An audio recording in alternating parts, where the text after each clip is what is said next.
Hello my dear student, good morning one and all, and today we will discuss lesson number 1, the sentences. Sentence के बारे में हम लोग पढ़ेंगे और इंग्लिश रीडर के अंदर हमने जो है first two three third chapter हमने पढ़ लिए हैं. Today in this class now we are starting grammar because 3 chapter उसके हो गए तो हमें थोड़ा बहुत ग्रामर के लिए भी स्टडी करना है. Number 1 topic is sentence. Sentence generally होता क्या है? यह होता है वाक्य, एनी लाइन वी से, but that must have a meaningful. उसका कुछ मीनिंग होना चाहिए. क्या होना चाहिए? मीनिंग मतलब सारे वर्ड्स जो है उन्हें सही तरीके से अरेंज होने चाहिए, उनका एक ऑर्डर सही होना चाहिए, तो उसे हम लोग सेंटेंस कहते हैं. Now we will study in detail what is sentence. All of the students please see the video properly. Define, I am writing here, what is sentence? A group of words which makes a complete sense, which makes a complete sense, which make a complete sense.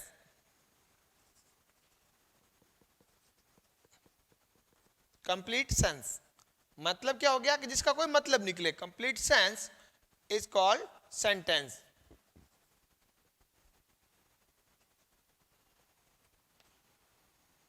Okay, तो ये तो है आपकी जो है sentence की define. What is sentence? A group of word which make complete sense is called sentence. शब्दों का एक ऐसा सार्थक समूह जिसका कोई मीनिंग हो, किसका कोई अर्थ हो, उसे हम लोग सेंटेंस कहते हैं. हिंदी में कहते हैं वाक्य. अब पढ़ेंगे हम लोग वाक्य के भी बहुत सारे जो काइंड्स होते हैं. मींस डिफरेंट क्वालिटी वाले सेंटेंस को हम लोग अलग अलग नाम दिए गए हैं. किसी सेंटेंस में हम लोग ऑर्डर देते हैं, किसी में हम किसी को रिक्वेस्ट करते हैं. ऑर्डर देना, रिक्वेस्ट देना, क्वेश्चन पूछना, या फिर कोई हमारी जो सडन या स्ट्रॉन्ग हैपनिंग हो, चाहे हम ज़्यादा खुश हो, चाहे हम कभी कुछ दुखी हो, तो हम जो है अपनी जो भाव प्रकट अलग अलग तरीके से करते हैं, अलग अलग सर्कमटेंस पर, अलग अलग कंडीशन पर. तो हमने उन सेंटेंस को अलग भागों में बांटा गया है. तो ईयर 4 सेंटेंस के काइंड्स जो है आपके एक्सप्लेन है. चैप्टर नंबर 1 में 4 काइंड जो है सेंटेंस के, वाक्य के 4 प्रकार आपको एक्सप्लेन किए गए हैं. Now we will study about those sentence. Number 1 we will study assertive. Which one? Assertive sentence. अच्छा, इस असर्टिव को जो है डिक्लेरेटिव भी कहते हैं. क्या कहते हैं? Declarative. Another name of this sentence is declarative. Declarative. Clear? What does it means? उसकी पहचान क्या है? How you will identify means मतलब उसकी पहचान क्या है. आपको जो एक्सरसाइज दी गई है चैप्टर के पीछे, उसमें आपको क्या करना है? You have to read the sentence and tell the name type of the sentence. वो कौन सा सेंटेंस है? वो असर्टिव सेंटेंस है, इंट्रोगेटिव सेंटेंस है, इंपरेटिव सेंटेंस है, या एक्सक्लेमेटरी सेंटेंस है. जैसा कि मैंने आपको अभी बताया, यहाँ 4 सेंटेंस के काइंड्स एक्सप्लेन किए गए हैं, तो वहां आपको आइडेंटिफाई करना है और ये बताना है. तो नंबर 1 जो सेंटेंस है, जिसे हम लोग असर्टिव भी कहते हैं या डिक्लेरेटिव सेंटेंस भी कहते हैं. Okay, number 2 is here explain interrogative. Clear? Interrogative sentence. Number 3 imperative. Which one? And number 4th is exclamatory. Number 4th is exclamatory sentence. Clear? Assertive sentences या डिक्लेरेटिव के बारे में हम लोग पढ़ेंगे. इसकी पहचान क्या होती है? जैसा इंट्रोगेटिव का मतलब क्या हो गया? आप सीधा साधा हो गया प्रश्नवाचक, जिसमें प्रश्न पूछते हैं. क्या पूछते हैं? That ask a question. अब क्वेश्चन किस में पूछा जाता है? And you have seen many of the questions when the chapter gets over. जब चैप्टर ओवर हो जाता है तो आपने बहुत सारे क्वेश्चंस देखे गए होंगे, और उसमें बड़ी बात क्या होती है? उसकी पहचान जो होती है, पीछे क्या होता है? Question mark. क्या होता है? Question mark. End the line और the sentence start with WH word. Which word? WH word. What, which, where, when. Such types of words are used in the front of the sentence. First word जो है, ये वाले words होते हैं. And one more thing, helping verbs. कौन सी verb? Helping verbs. Now I'm erasing here and writing some of the helping verbs which will help you. Please see carefully. Helping verb, verb का meaning क्रिया, कोई भी काम। Verb का meaning क्या हो गया? क्रिया या कोई भी काम, क्रिया। मीन्स क्या हो गया? Eat, walk, talk, dance, these are the verbs, these are verbs. कोई भी काम, खाना पीना, हंसना रोना। लेकिन अभी मैं आपको बता रहा हूं HV जो मैं लिख रहा हूं, दीज आर हेल्पिंग वर्ब्स, सहायक क्रिया। वो कौन सी होती है? Is are am, was were. This thing is very important to understand you.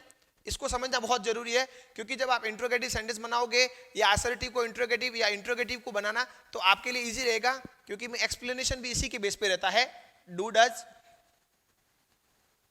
Will, shall. Okay, will, shall, has, have, etcetera, ये जो होते हैं हेल्पिंग वर्ब्स होती है, ठीक है। और अगर सेंटेंस इससे स्टार्ट होता है, कोई भी सेंटेंस अगर इन वर्ड्स के साथ स्टार्ट होता है, तो वो इंट्रोगेटिव सेंटेंस होता है और पीछे क्वेश्चन मार्क लगता है, तो उसकी आइडेंटिफिकेशन क्या हो? आपको जब एक्सरसाइज करनी है, when you are doing the exercises on question answers, if any sentence starting with these words and these WH word or these helping verbs, you can write interrogative sentence. Understood? Okay कई बार आपको sentence के अंदर correct symbol लगाना होता है, कहीं science लगाने होते हैं कि वो एक्सक्लेमेटरी सेंटेंस होता है, तो हम ये लगाते हैं, या करेक्ट ऑर्डर जो हमें लगाना है कि कौन सी जो चीज इसमें से आएगी, फुल स्टॉप, एक्सक्लेमेशन मार्क और question mark, which one we will use. तो हमें क्वेश्चन मार्क कहां यूज करना है? जहां ये हेल्पिंग वर्ब दी गई हो, जहां WH वर्ड दिया गया हो, और WH वर्ड के साथ हाउ मेनी और हाउ मच भी होता है, ध्यान रखें। हाउ और हाउ मेनी, हाउ मच, ये भी जो होते हैं क्वेश्चन का ही बोध कराते हैं, प्रश्नवाचक वाक्य का ही बोध कराते हैं। अंडरस्टूड? कई बार सवाल होते हैं, जैसे कुछ क्वेश्चंस ऐसे होते हैं, डिफाइन नाउन। अब उसमें डिफाइन परिभाषा जो है बताइए उसकी, उसमें क्वेश्चन नहीं पूछा गया है, उसमें स्टेटमेंट कहा गया है, कथन कहा गया है, that and with full stop, और वो असर्टिव सेंटेंस है, डिक्लेरेटिव सेंटेंस होता है। First I explain this one, interrogative sentence, and I hope you have understood properly. इस चीज को आप लोग नोट डाउन भी कर सकते हैं, you may right in your notebook. Okay, now assertive. Okay, assertive sentence होता क्या है? जिसके अंदर स्टेटमेंट कहा जाए, किसी को कुछ कहा जाए या किसी के बारे में कुछ कहा जाए। There is no request, okay, no request and no order. अगर उस सेंटेंस में ऑर्डर देने का भाव आ रहा है, या किसी को कहा जाता है कि ये काम करो, आदेश दिया जाता है, या कोई रिक्वेस्ट की जाती है, तो वो सीधा इंपरेटिव सेंटेंस हो जाएगा। Which type of sentence will be there? Imperative sentence. Clear? Order, command and polite request और request, any type of request, then what will be there? Imperative. तो सिंपली किसी सेंटेंस के बारे में कहा जाए तो ही वो असर्टिव सेंटेंस होगा, या डिक्लेरेटिव सेंटेंस जो कहेंगे। Okay, order and request. Clear? जैसे मैं आपको कभी भी इंस्ट्रक्शन देता हूं, क्लास में टीचर देते हैं, घर पे मम्मी पापा आपको इंस्ट्रक्शन देते हैं, come here, go there. Okay, but question पूछा गया तो इंट्रोगेटिव, आदेश दिया इंपरेटिव, रिक्वेस्ट की give me a pen, okay, give me a pencil, please give me your box, please give me your bag. तो हम यहां क्या कर रहे हैं? इस सेंटेंस में रिक्वेस्ट कर रहे हैं, किसी को विनती कर रहे हैं, then it will be imperative. अब डिक्लेरेटिव को समझ लेते हैं, ये क्या होता है, ये मैं वापस आपको बता देता हूं। इट इज अ स्टेटमेंट, से समथिंग अबाउट समवन, किसी के बारे में कुछ कहना, that is assertive sentence, declarative sentence. अब इसमें भी वापस दो होते हैं, एक होता है अफर्मेटिव। कौन सा होता है? अफर्मेटिव। और एक होता है नेगेटिव। नेगेटिव का मतलब हो गया नकारात्मक वाक्य, जिसमें नॉट आएगा। जिसमें क्या आएगा? Not. Like Ram is going to Jodhpur, तो वो क्या होगा? अफर्मेटिव, सकारात्मक काम होने के बारे में बता रहा है। लेकिन काम नहीं हो रहा है या नकारात्मकता का बोध आ रहा है, तो वहां होगा राम इज नॉट गोइंग, तो क्या हो जाएगा? Negative. He goes to school daily, he does not go to school. तो यहां जो नॉट जा रहा है जिस सेंटेंस में कहीं पर भी, तो वहां वो नेगेटिव सेंटेंस कहलाएगा। और अगर अफर्मेटिव है, नॉट वगैरह नहीं है, तो वो सेंटेंस कौन सा होगा? अफर्मेटिव सेंटेंस कहलाएगा। Okay, you can send me any message, okay, about any questions. If you have doubt, okay my dear student, now exclamatory sentence. Exclamatory sentence का यूज कब किया जाता है, सबसे पहले मैं आपको ये बता देता हूं। सेंटेंस को पढ़ना, और आप भी कई बार वो सेंटेंसेस बोलते हो जब कभी खुश ज्यादा होते हो, ज्यादा दुखी होते हो, कुछ ऐसा हो जाता है और बिना सोचे समझे, बिना कुछ ऐसा हो घटित हो जाता है, सडन हैपनिंग हो जाता है, स्ट्रॉन्ग फीलिंग्स हो जाती है, तो वहां हम अपनी फीलिंग को एक्सप्रेस करने के लिए हम जो वर्ड्स का यूज करते हैं, एलास है, हुरे जो है, इन प्रकार के शब्दों का भी प्रयोग करते हैं। ओके, तो वो किसका बोध कराते हैं? That express exclamatory sentence. But what is important for you while study this chapter? इस चैप्टर में आपको हर एक सेंटेंस के अंदर व्हाइल आइडेंटिफाइंग आपको एक्सक्लेमेशन मार्क दिया गया है। क्या दिया गया है? एक्सक्लेमेशन मार्क दिया गया है। एक्सरसाइज में आपको आइडेंटिफाई करते समय कोई प्रॉब्लम नहीं आएगी। अगर क्वेश्चन मार्क दिया गया है तो इंट्रोगेटिव, एक्सक्लेमेशन मार्क दिया गया है तो एक्सक्लेमेटरी सेंटेंस होगा। ओके, लेकिन मैं आपको बता देता हूं वो सेंटेंस कौन से होते हैं जहां स्ट्रॉन्ग फीलिंग्स होती है, सडन हैपनिंग होती है, ज्यादा दुखी और ज्यादा कुछ अपन खुश हो जाते हैं, कुछ ऐसा मिल जाता है, अनएक्सपेक्टेड जब मिल जाता है, तो हम उस समय जब जो सेंटेंस का प्रयोग करते हैं, जिस टाइप के सेंटेंस का प्रयोग करते हैं, that are known as exclamatory sentence. Defines are given in your chapter, you may see. Okay, so helping verbs, I hope you understood, these are the helping verbs. ये जब आगे दी गई होती है तो वो इंट्रोगेटिव होता है, और सिंपली अगर बीच में दी गई होती है और इंट्रोगेटिव बनाने के लिए भी उन्हें आप आगे ला सकते हैं, that I will explain. But till here here are only four kinds are given in your book and I had explained. Clear? Okay, now it is a term of exercises. First exercise, tick against the sentence the group of word that forms a sentence, cross against which are not. अब कहने का मतलब ये है, इसमें every type of sentence are given. Okay, exclamatory भी हो सकता है, interrogative भी हो सकता है, sentence दिए गए हैं, but some of the sentence which have meaningless, इसका कोई मीनिंग नहीं है। कहने का मीन्स होता है कि मुझे आपको अपने पास बुलाना है, तो what I will say, come here. If I will say here come, तो ये मीनिंगफुल सेंटेंस हो गया। राम मेरा फ्रेंड है, माय फ्रेंड इज राम, तो मीनिंगलेस हो गया। इसके लिए करेक्ट ऑर्डर होना जरूरी है, Ram is my friend, Ram मेरा दोस्त है। Students, are you getting me properly? Okay, तो यहां पर आपको इस एक्सरसाइज को, फर्स्ट एक्सरसाइज को करते समय what you have to do, you have to read the sentence and if you think that sentence is not given in order, the words are not in order, then what will you do, you will put wrong in front of the sentence boxes are given. Okay, in every sentence, front of every sentence there is given, तो आपको sentence को reading करना है और right और wrong को put करना है। 2 or 3 examples of every exercise I will explain. Clear? Come and sit here. Okay, come and sit here. Sentence is okay. In the first question, what will you do? Tick, because it is correct. It is a correct. I am here. Writing also. See on the board properly. Yeah.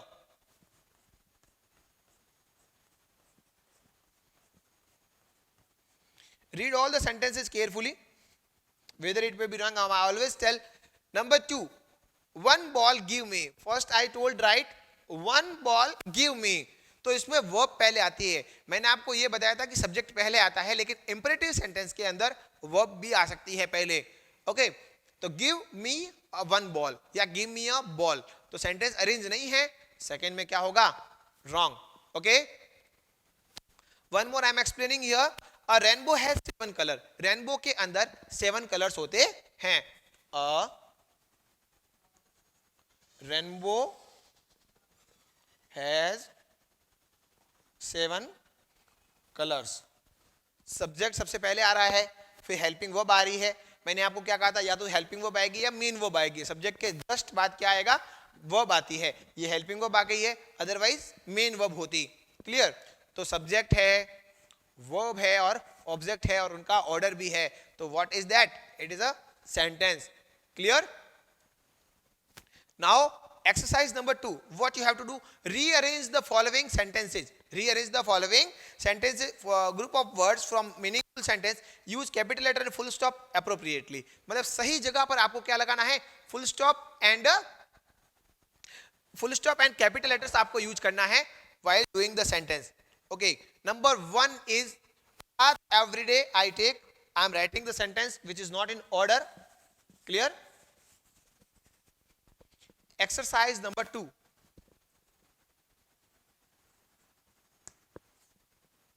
Exercise number 2.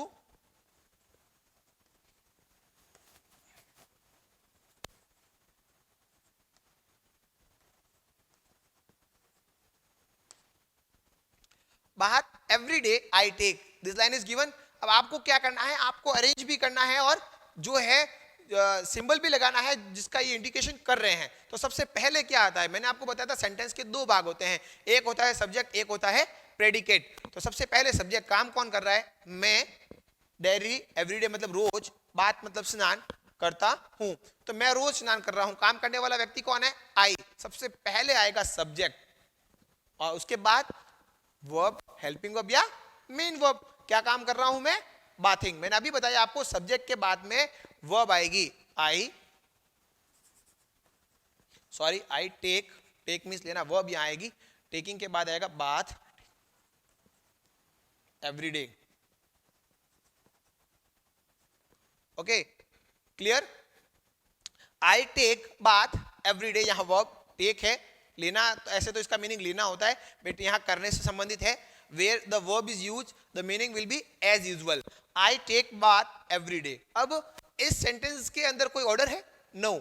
ये कोई अपनी बात को कह रहा है, statement है ये, ना तो ये ऑर्डर है ना कोई रिक्वेस्ट है. No there is question, it is assertive sentence, so we will put here full stop. What we will do, यहां हम लोग फुल स्टॉप लगाएंगे. Number 2, car for wheel a has. Car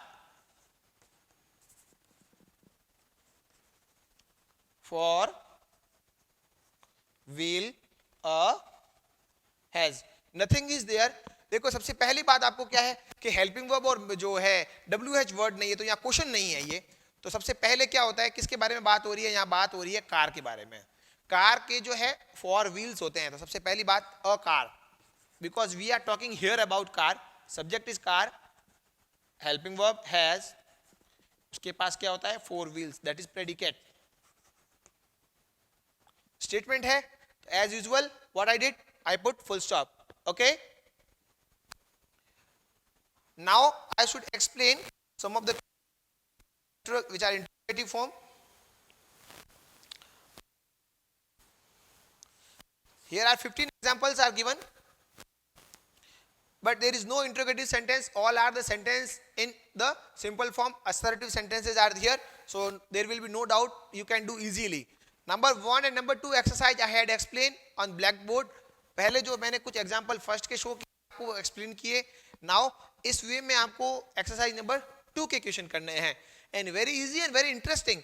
if you will do self, अगर आप ये self करते हो तो आप बहुत कुछ सीखोगे, you will learn many things. Okay, I will send you all the answers on your WhatsApp message. It is not there is no problem that how you will do.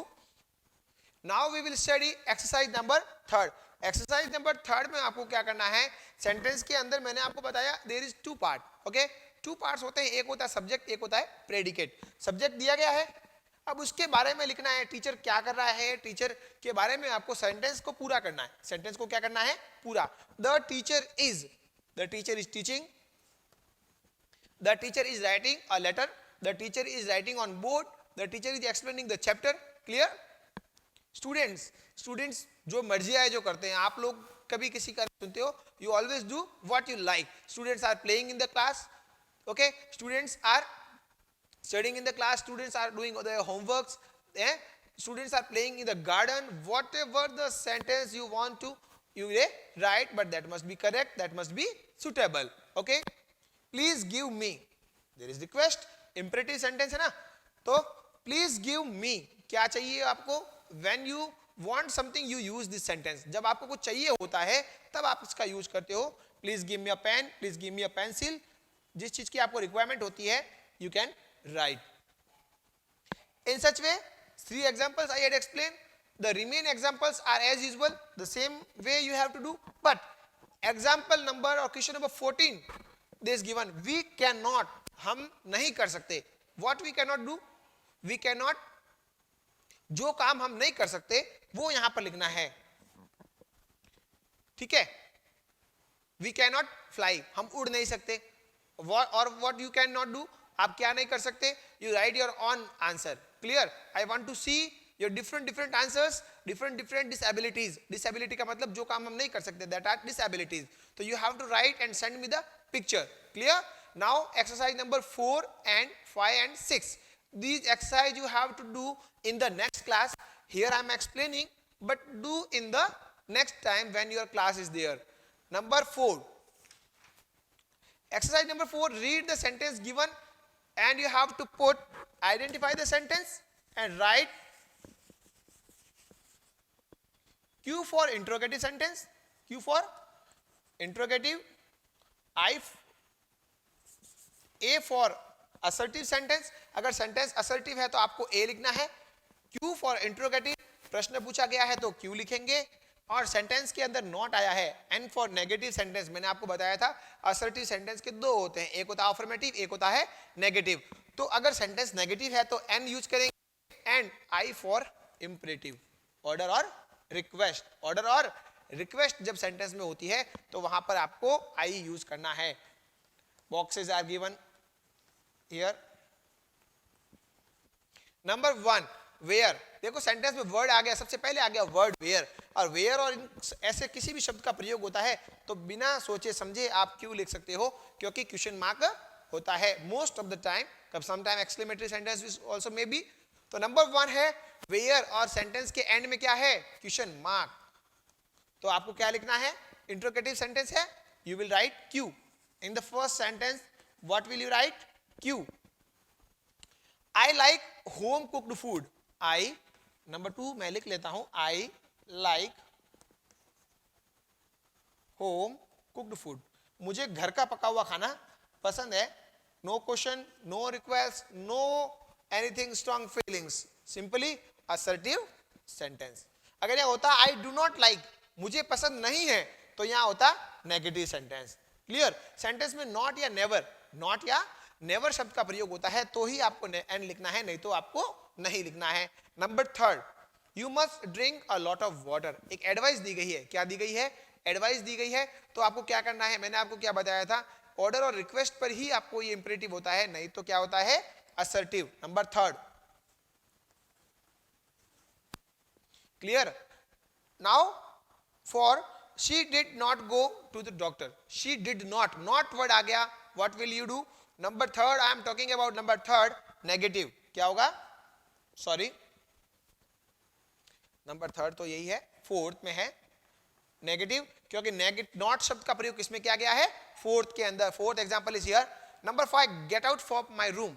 Teachers most of the time use when the naughty students are there, get out of my room मतलब instruction दे रहा हूं मैं आपको, order दे रहा हूं, कौन सा सेंटेंस हो जाएगा। और जब ऑर्डर देते हैं तो कौन सा होता है, इंपरेटिव सेंटेंस। तो आप क्या लिखेंगे, नंबर 5 में क्या लिखेंगे, I for imperative sentence. Clear? I hope you can do the exercise number 4। Now change the following positive sentence into the negative. Sentence को नेगेटिव बनाना है, क्या बनाना है, सेंटेंस को negative.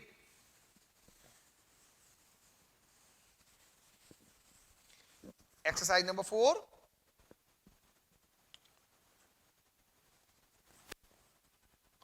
I am happy today, I am happy today। Number 1। Number 2, I am ready for the party, I am ready for the party। Clear? अब मैं आपको बता चुका हूं, I didn't rough these verbs, मैंने इनको रफ इसलिए नहीं किया क्योंकि आपको यही चीज सबसे काम आने वाली है। Generally grammar is most important, so please see. ये जब हेल्पिंग वर्ब लाइन में कहीं पर दी गई है, कहां दी गई है, यहां पर, ये आई एम डूइंग अंडरलाइन, तो इसके बाद आपको नॉट लगाना होता है। जहां पर भी हेल्पिंग वर्ब्स होती है you have to put not after these. इस सेंटेंस को अगर मुझे नेगेटिव बनाना है तो मैं नॉट का प्रयोग यहां लगाऊंगा। क्लियर? सेंटेंस के अंदर वॉज वर है तो वॉज के बाद, वर है तो वर के बाद, विल है तो विल के बाद, और हैज और हैव है तो हैज और हैव के बाद आपको लगाना है। The sentence will be correct negative. Clear? Some more examples is given. Kavita is dancing, Rajendra is sleeping, Ram is sleeping, close the window, तो क्लोज द विंडो में आप क्या लिखोगे, do not close the window. और जहां इज दिया गया है, शुड भी दिया गया है, एक और वर्ड है शुड, देखिए, तो शुड के बाद आपको नॉट लगाना है। शुड का मतलब होता है चाहिए, क्या, जब हम किसी को एडवाइस देते हैं, there the word should is used, should का मतलब होता है चाहिए, you should do your work, you should obey your parents, हम एडवाइस दे रहे हैं, it is not necessary to do, तो शुड के बाद में आपको नॉट का प्रयोग करना है। Last down the space, she has a beautiful dress, तो हैज के बाद नॉट लगाना है। Each and every helping verb I had mention here, मैंने हर एक हेल्पिंग वर्ब लिख दी है, clear, you have to put not after the helping verb. Now last one is exercise number 6. Exercise number 6, what you have to do, study the examples below and convert the following statement into interrogative. देखिए वापस ये काम आएगी हमारे, ठीक है, क्या करना है हमें, हमने पहले तो नॉट लगाया इनके बाद में, सेंटेंस में जहां ये हेल्पिंग वर्ब्स दी गई थी हमने उनके बाद में नॉट लगा दिया, और नॉट लगाकर हमने क्या बना दिया, उन सेंटेंस को नेगेटिव बना दिया, नेगेटिव बनाने के लिए। लेकिन अब क्या करेंगे, सेंटेंस के अंदर जब ये हेल्पिंग वर्ब्स दी गई होती है, अगर हमें इंट्रोगेटिव सेंटेंस बनाना है, प्रश्नवाचक बनाना है, तो what we will do, we will put these helping verbs into the front of the sentence, ये सेंटेंस के आगे आ जाएगी और हमारा सेंटेंस जो है इंट्रोगेटिव बन जाएगा। ओके, एक्सरसाइज नंबर 6, अगर मैं यहां से एम को हटा के यहां ले लेता हूं तो क्या हो जाएगा, सेंटेंस हमारा बन जाएगा interrogative, am I reading, am I happy today, तो ये इंट्रोगेटिव सेंटेंस है, और यहां पर देखिए ये फुल स्टॉप की जगह क्या आ जाएगा, क्वेश्चन मार्क, क्या आ जाएगा, am I happy today, am I ready for the party. Clear, helping verbs को आगे लेना है, और ये चीज ध्यान रखिएगा, हेल्पिंग वर्ब का ही फर्स्ट लेटर कैपिटल होगा, हेल्पिंग वर्ब का ही फर्स्ट लेटर कैपिटल होगा। अगर जो सब्जेक्ट जो है, जिसको ऑलरेडी जो बीच में आ गया अभी, अगर यहां पर किसी का नाम है तो ही प्रॉपर नाउन है, तो ही कैपिटल लेटर होगा, अदरवाइज हमें छोटा जो है स्मॉल लेटर लिखना पड़ेगा। लाइक अगर यहाँ ही, शी या ऐसा कुछ होता तो हमें उस ही को स्मॉल लेटर में लिखना पड़ता, शी अगर कैपिटल होता तो हमें शी का भी एस स्मॉल लिखना पड़ता। और अगर किसी का नाम मेंशन किया गया है, कोई प्रॉपर नाउन दिया गया है, तो यहां पर हम लोग कैपिटल लेटर यूज करते। एग्जांपल्स के बाद समझा देता हूं मैं आपको, please see. Mahesh is an honest man. Mahesh is an honest man. मैंने honest नहीं बोला, honest, एच साइलेंट, क्लियर। तो महेश किसी का नाम मेंशन है, अब मैंने आपको क्या बताया, helping verb put in the front, is Mahesh an honest, ये यहां से हट जाएगी, हेल्पिंग वर्ब जो है आगे आ जाएगी, और ये सेंटेंस कैसा बन जाएगा हमारा, इंट्रोगेटिव। कौन सा बन जाएगा, और हम महेश को छोटा नहीं करेंगे, चाहे ये बीच में आया है, क्योंकि प्रॉपर नाउन है तो कैपिटल लेटर ही रहेगा, और इस तरह से हम लोग जो है इंट्रोगेटिव सेंटेंस को बना लेंगे। Okay, and the remain you can do easily, whatever the helping verbs are here, I have done here. ऐसी कोई हेल्पिंग वर्ब नहीं है जो मैंने एक्सप्लेन नहीं की यहाँ पर कि आपको डाउट रहे, सो इनको आगे लाकर और पीछे क्वेश्चन मार्क लगाकर आपको एक्सरसाइज नंबर 6 भी करनी है। Now listen to me carefully. In today's class, exercise number 1, 2, 3 you have to do. 4 to 6 I had explained, but you have to do in the next class. Thank you.